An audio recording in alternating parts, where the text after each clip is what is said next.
تیرے ذکر سے خالی نہ ہوا.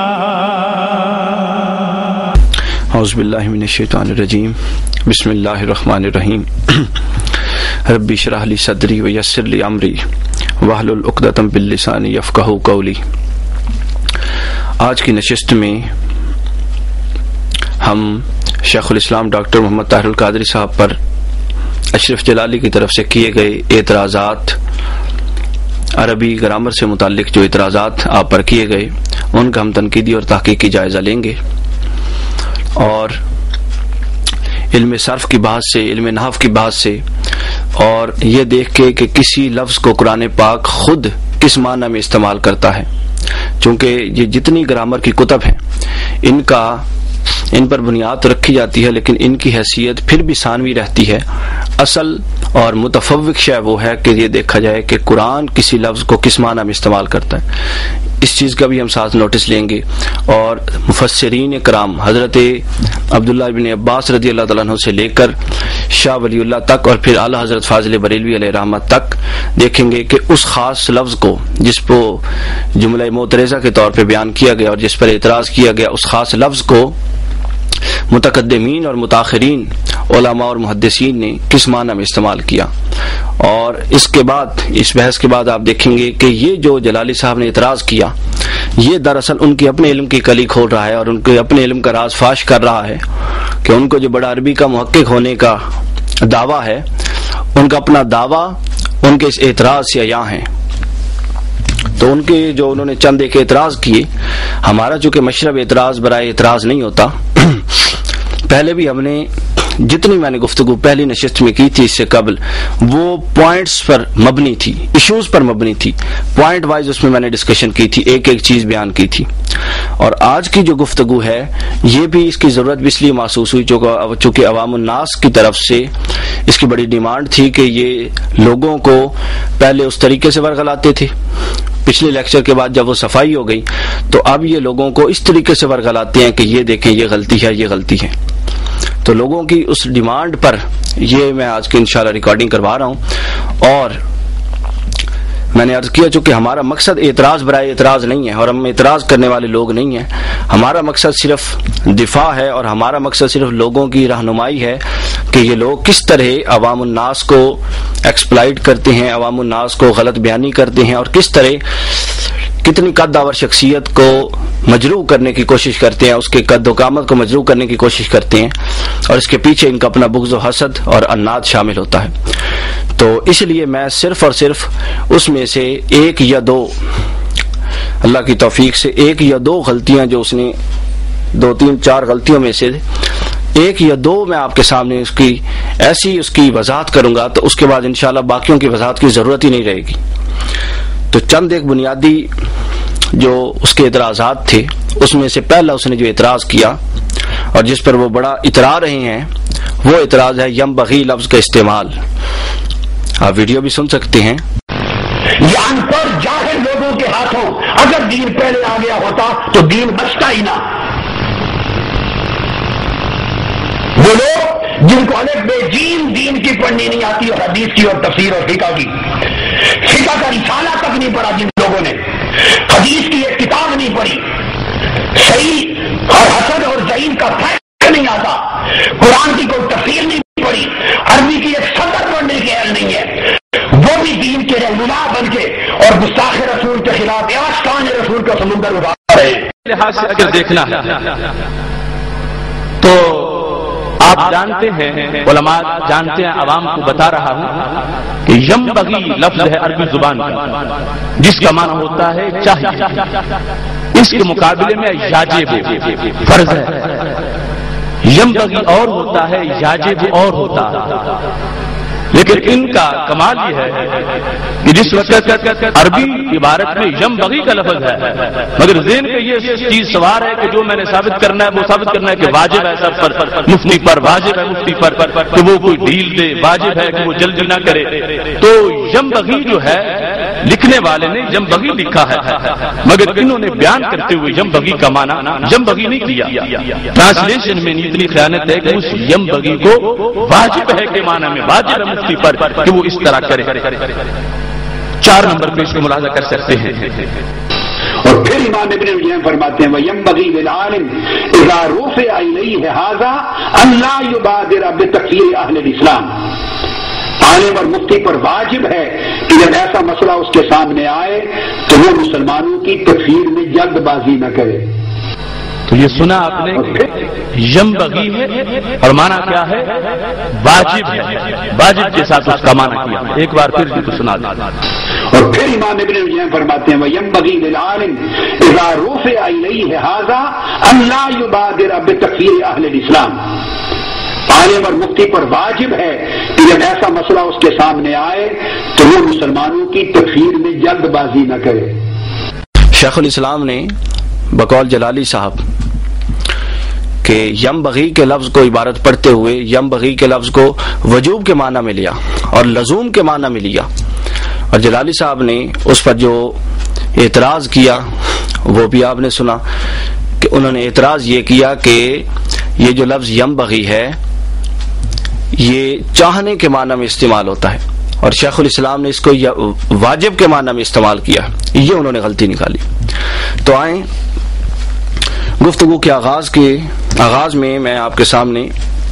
علم صرف کے لحاظ سے پہلے ایک قاعدہ اور کلیہ سے نشین کر لیں کہ عربی زبان میں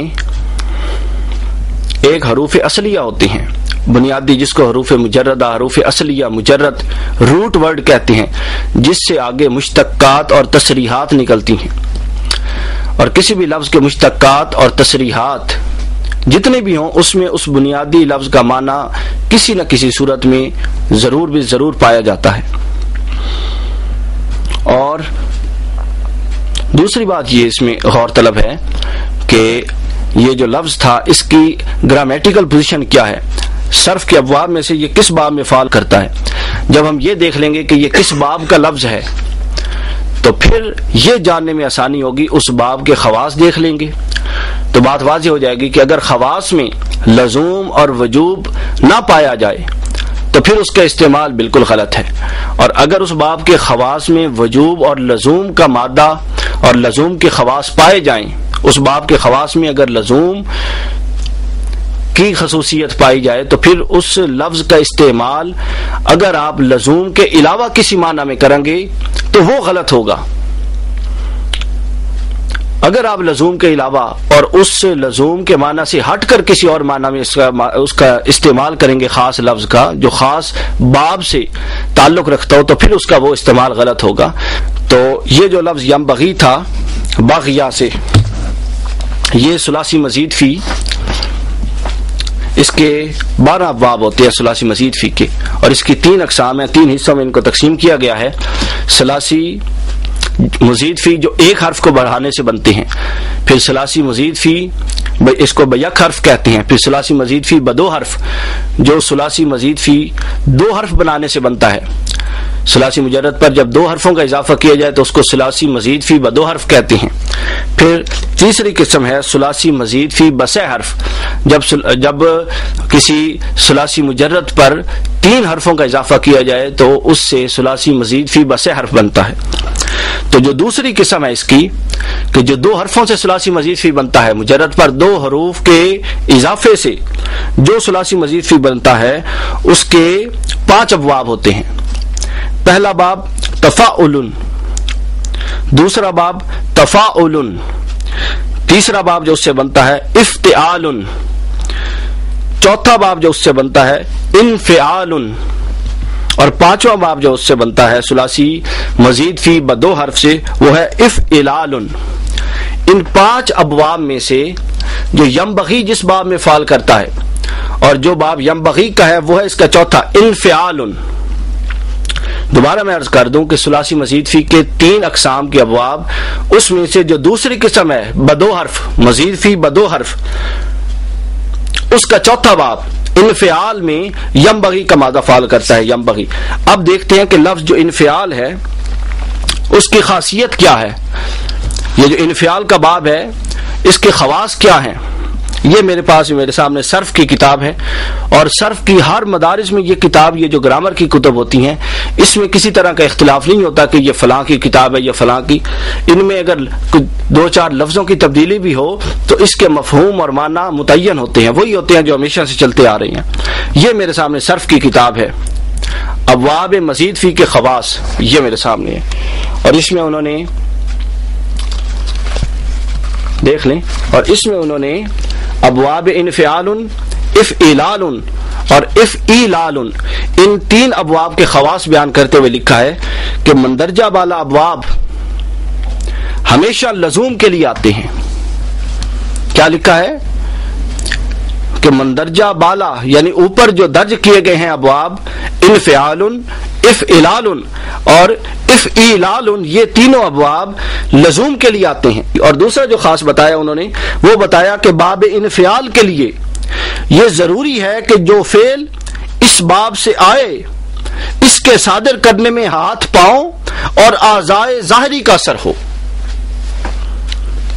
شریعہ کے طلبہ ہیں آپ، میری ذرا غور سے بات سنیں. دوسرا جو انہوں نے اس باب کا خاص بتایا، یہ وہی کتاب ہے جو آپ لوگ بھی پڑھتے ہیں،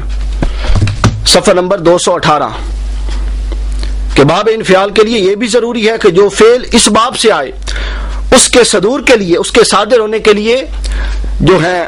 ہاتھ پاؤں اور اعضائے ظاہری کا حرکت میں آنا اور اس کا اثر ہونا ضروری ہے. اب جلالی صاحب کہہ رہے ہیں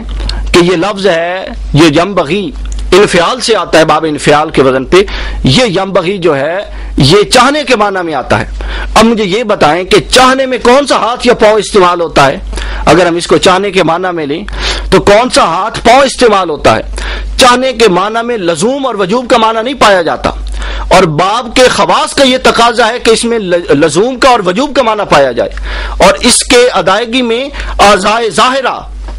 یعنی خارج میں کچھ نہ کچھ اس کے اعضاء کی حرکت ہو اس فعل کے صدور میں، تب جا کے وہ فعل باب انفعال کے خواص پر پورا اترے گا، بصورت دیگر نہیں. تو یہاں گرامر کے لحاظ سے یہ بات واضح ہو گئی کہ باب انفعال کے لیے ضروری ہے، اور میں بار بار اس پہ انسسٹ کر رہا ہوں کہ جو فعل اس باب سے آئے اس کے صدور میں ہاتھ پاؤں کی حرکت ضروری ہو. اور چاہنا تو ایک قلبی فعل ہے، اس میں تو ظاہری اعضاء کا کوئی دخل نہیں نا. چاہنے میں تو کوئی ہاتھ نہیں ہلاتا، چاہنے میں تو یہاں سے اٹھ کے کہیں نہیں جانا پڑتا، چاہنے میں تو کوئی ہاتھ کی حرکت نہیں ہوتی، پاؤں کی حرکت نہیں ہوتی، یہ ایک قلبی فعل ہے. تو لہٰذا ان کا یہ بتانا غلط ہوا اور بر بنیاد بغض ہوا. اور دوسرا آپ نے دیکھ لیا کہ باب انفعال میں لزوم کا معنی پایا جاتا ہے، اور چاہنے کا جو لفظ ہے اس کو بولنے کی گرامیٹیکل ینبغی کے لفظ میں گنجائش نہیں ہے. اگر کوئی اس سے ہٹ کر محض رخصت کی بنیاد پہ یہ گنجائش لیتے ہوئے بولے تو یہ ایک الگ کیس ہے، لیکن جو اصل گرامیٹیکل غلطی نکالی گئی وہ اصل میں ان کی اپنی غلطی بنتی ہے. شیخ الاسلام ڈاکٹر طاہر القادری صاحب نے اس لفظ کی بالکل ٹھیک ادائیگی کی کہ ینبغی کا لفظ اپنے مادہ اور اپنے باب کے لحاظ سے لزوم وجوب کے معنی میں آتا ہے، اور اس کے خواص میں مطلب اس کے ظاہر میں اس کا متشکل ہونا ضروری ہے، اعضاء کا اس کے فعل کے صدور میں حرکت کرنا ضروری ہے. تو یہ ایک میں نے آپ کو ایک اینگل ابھی دیا اس کا کہ ان کی جو گفتگو ہے کہ ینبغی کا لفظ چاہنے کے معنی میں استعمال ہوتا ہے، اور شیخ الاسلام نے آپ نے دیکھ لیا کہ شیخ الاسلام نے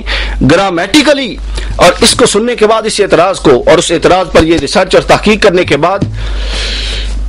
ہمارا انشراح صدر اور بڑھا کہ حضور شیخ الاسلام جب کسی لفظ کو استعمال کرتے ہیں تو اتنا گرامیٹیکل لحاظ رکھتے ہوئے استعمال کرتے ہیں اس لفظ کا، حالانکہ وہ عام عبارت میں وہ لفظ تھا، مطلب اس کے احتمالات کی طرف نہیں جاتے، اس کا جو اصل معنی اور مفہوم ہے اس پر انسسٹ کرتے ہوئے لفظ کو استعمال کرتے ہیں. تو یہ یہاں تک یہ بات ثابت ہو گئی کہ جلالی صاحب نے یہ جو لفظ استعمال کیا چاہنے کے معنی میں، یہ انہوں نے بالکل غلط کیا.